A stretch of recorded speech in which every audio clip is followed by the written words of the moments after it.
He is Michael Phelps here on the Rich Eisen Show. What's up, Michael? What's going on, brother? How are you? It's been too long since we've talked. I know. It has been. How you been? I'm better for talking to you. I want to I want to get right into it. Obviously, I want to talk about the fact that it's the 5th annual Imagine a Day Without Water, but I want to get right into what you think about your Ravens at 5-2.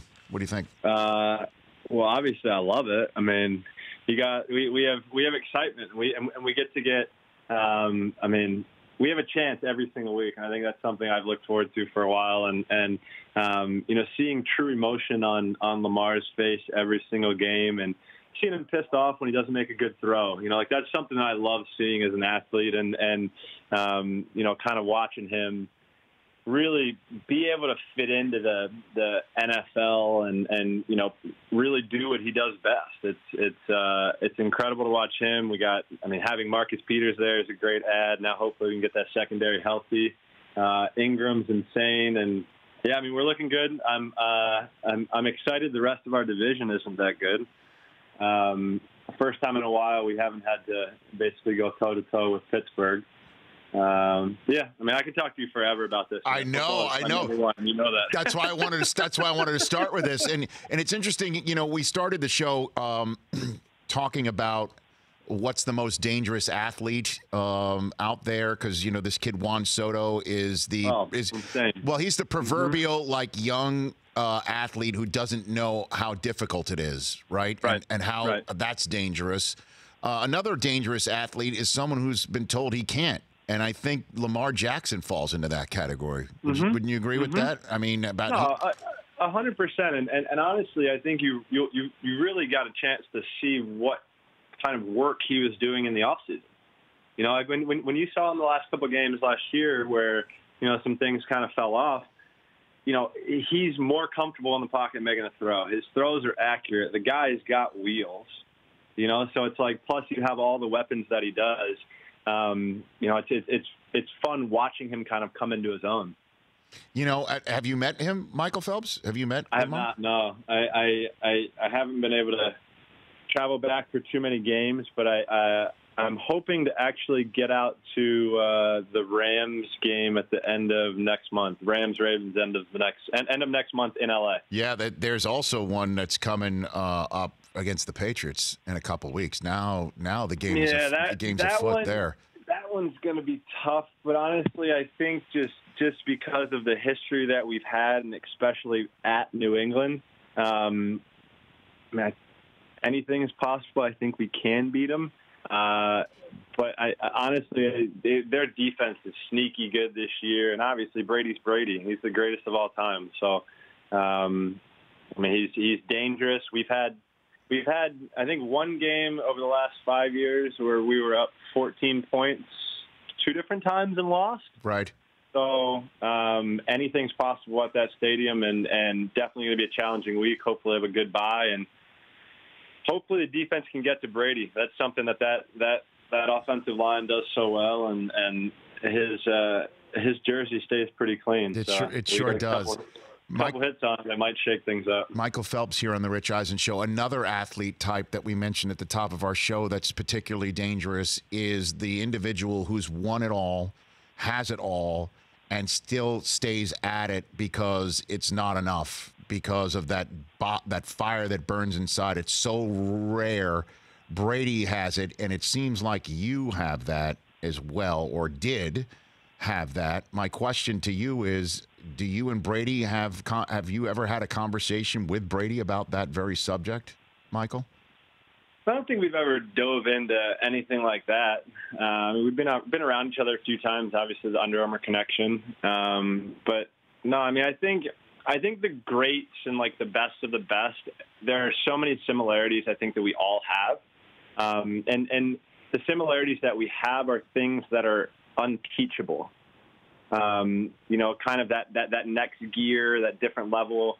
It's always fun being around athletes who are greats, whether it's Peyton or Brady or, anybody like that, because it's always, for me, it's always interesting to see how they work. It's always fun to see what they're, super gung-ho about, or how they're taking care of their body, or, what little things they're doing every day to make everything count. So I think that's just something for me that I love being around great athletes, because we're similar, but we're also very different. And it's tough for folks to kind of conceive, Michael, that what goes into the desire to keep going isn't just about pride or professionalism. It's about family. It's about kids maybe being old enough to see mom or dad still do it. And I'm wondering, maybe that's part of the reason with Brady. His kids are getting older and being able to enjoy the moment. We just showed a photograph of Brady holding his beautiful daughter up on the podium last year. Did that have anything to do with you getting back in the pool last time, Michael?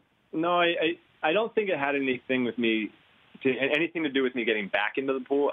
I think it was icing on top of the cake. Being able to swim my last Olympics with our firstborn, was incredible, and I never thought I would have that moment. But, I guess I do kind of feel bad for the other two in a way, because they don't get to see that. Oh, there's YouTube, Michael. There's YouTube for that. Don't worry. But it's always funny listening to that, because hearing that question, because I think CP said to me, he was like, just trust me. He's like, your kids are going to be like, Daddy, how come you're not out there? Or like, what are you doing? How come how come you can't get out there and compete at that level? It's going to be a wild, I guess, thing to realize if we all do go to Tokyo next year and they're like, Dad, what's going on here? But no, I think it was really awesome. And also, if you look at Tiger too, Tiger had that, this year being able to come back and win the Masters and have his kids there to be able to witness him still do that. It's something that's so cool. And it's got to feel pretty incredible for the dads to be able to prove that to their kids, to show them what hard work and dedication is, and to show them what happens when you do, put a bunch of time into something that you're passionate about. Michael Phelps, 23-time Olympic gold medalist here on the Rich Eisen Show. What are your plans for Japan, Tokyo in 2020? What do you plan on doing for that? I'll be in the stands. I'll be working at some point at some capacity over there. I'll have a handful of people competing in my suit, so that's something that's going to be pretty cool to watch. And for me, as a kid growing up, looking at Jordan and what he did with the Jordan brand was something that I wanted to do in the sport of swimming. Being able to have my own swim line, and now being able to kind of hand select the dream team, so you will, and kind of help them be able to accomplish whatever goals and dreams they have.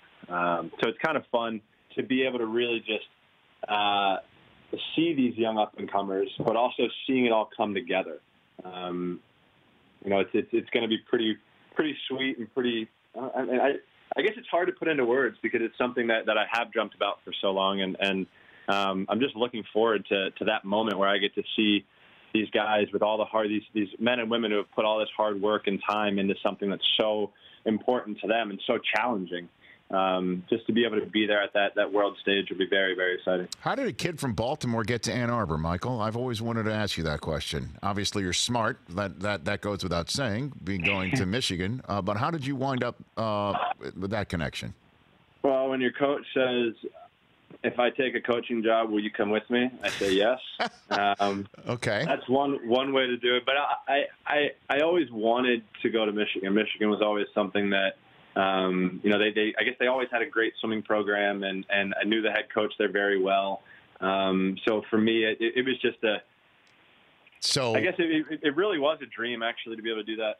Looking back at some of the photos from my first Olympics, I was actually in a Michigan hat back then. So it was kind of weird how everything worked out. But being able to spend 4 years there was incredible. I wish we had a better football team.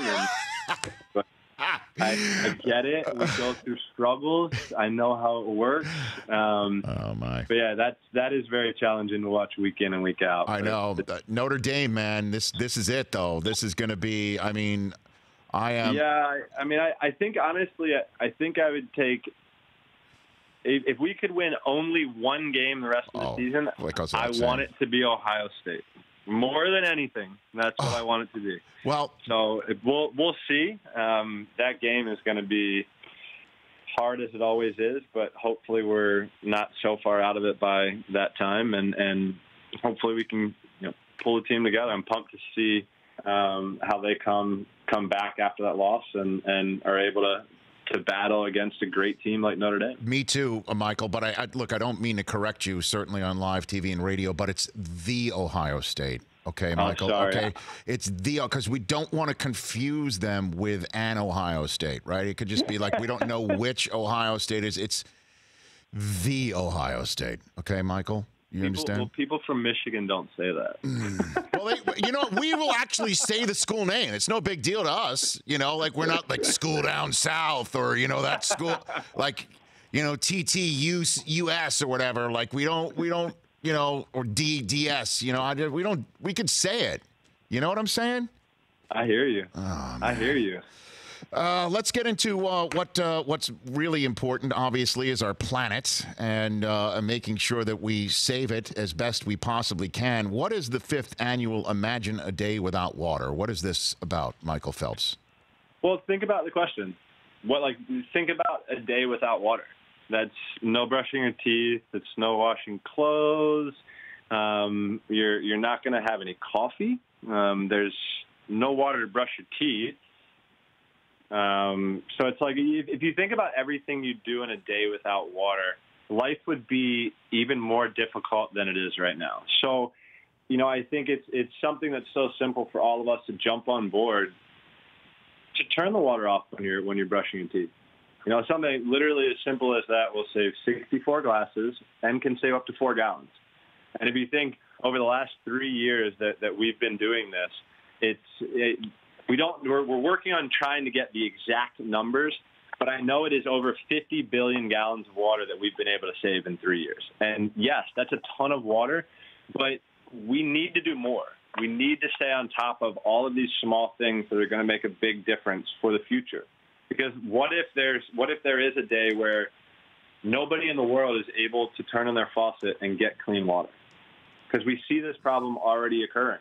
So, for me, I'm honestly trying to just help people understand how important it is to pay attention to something that is so needed for everyday life. And if we can conserve as much as we can by turning off the faucet and just being conscious about it, I think it's something that's so important. Yeah, everydropcounts.colgate.com to learn about more, created by the U.S. Water Alliance and its Value of Water campaign.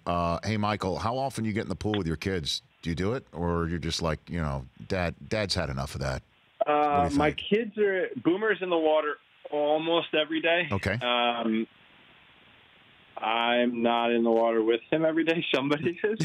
I get in every now and then with him. He, if we're ever in together, when we're in together, he always basically just points and tells me to go or swim butterfly or some freestyle. I love it. He always likes that. But I think one thing as a dad, I'll say, watching him in the pool, he's fearless and he's extremely comfortable and confident in the water. And that's something that is very incredible to see as a dad, because it's as scary as the pool is, it's an absolute amazing place. And it brings a gigantic smile every time he's in there, just going crazy and splashing around. Well, Michael, it's great seeing you being a dad. Obviously America's watched you grow up, sir, and being a father of 3 now, correct? Yes. And just seeing everything that you are and what you want to do from here on out, I'm all in. Just let me know however I can help and be part of it.